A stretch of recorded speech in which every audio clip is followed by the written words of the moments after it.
মা, আমি যখন তোমার পেটে ছিলাম সবাই কি চেয়েছিল, ছেলে নাকি মেয়ে?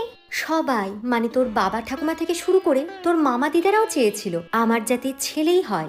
আর তুমি? যাকে 10 মাস পেটে ধরলাম, সে যেই হোক, চেয়েছিলাম যাতে মানুষের মতো মানুষ হয়।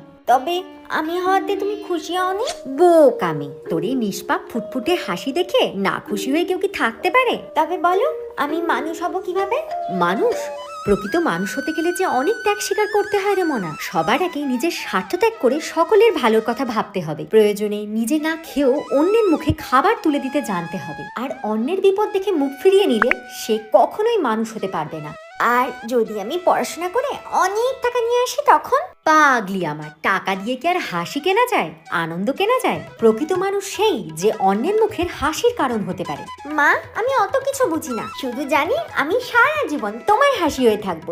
শোন আমি, তুই এমনিতেই ভগবানের দেওয়া আমার শ্রেষ্ঠ উপহার।